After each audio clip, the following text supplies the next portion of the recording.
दिल्ली के मंत्री सौरभ भारद्वाज ने दिल्ली पुलिस के धारा 163 लागू करने के आदेश को वापस लेने को उपराज्यपाल की हार करार दिया है।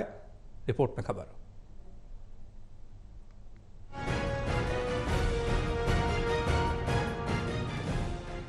दिल्ली में विधानसभा चुनाव नजदीक हैं। ऐसे में आम आदमी पार्टी बीजेपी को घेरने में लगी हुई है। दिल्ली के मंत्री सौरभ भारद्वाज ने दिल्ली पुलिस के बीएनएस की धारा 163 लागू करने के आदेश वापस लेने को उपराज्यपाल की हार करार दिया है। सौरभ भारद्वाज का आरोप है कि दिल्ली में त्योहारों का माहौल है। ऐसे में दिल्ली में बीएनएस की धारा 163 लगाकर दिल्ली वालों को त्योहारों में बेवजह परेशान किया जा रहा है। दिल्ली के मंत्री सौरभ भारद्वाज का कहना था कि दिल्ली पुलिस ने तुगलकी फरमान दिल्ली के लोगों पर ठोका था। बीजेपी ने हिंदुओं की भावनाओं को ठेस पहुंचाई। देश भर में नवरात्रों की धूम है। ऐसे में लोग जागरण कैसे कराएंगे? दिल्ली में रामलीला कैसे होगी? दिल्ली पुलिस के इस फरमान के बाद कालका जी मंदिर के पुजारी सुप्रीम कोर्ट पहुंचे थे, जिसमें उनकी जीत हुई और 163 की धारा को वापस लेना पड़ा। उपराज्यपाल की बहुत बड़ी हार है।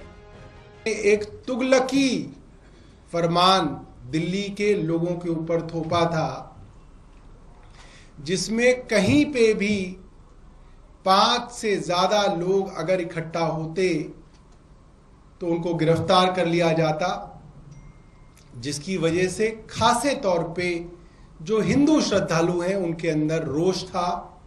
माता की चौकी कैसे होगी? रामलीला जहां पे हजारों लोग आते हैं वो कैसे मनेगी? और उस संदर्भ में श्री कालका जी मंदिर के पुजारी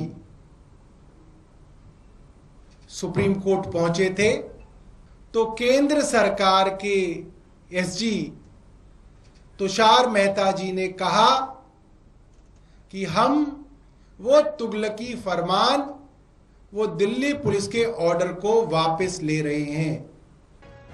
फिलहाल दिल्ली में मंत्री सौरभ भारद्वाज का कहना है कि दिल्ली में कानून व्यवस्था पूरी तरह से खराब है। दिल्ली में नर्सिंग होम में घुसकर डॉक्टर की गोली मारकर हत्या कर दी गई।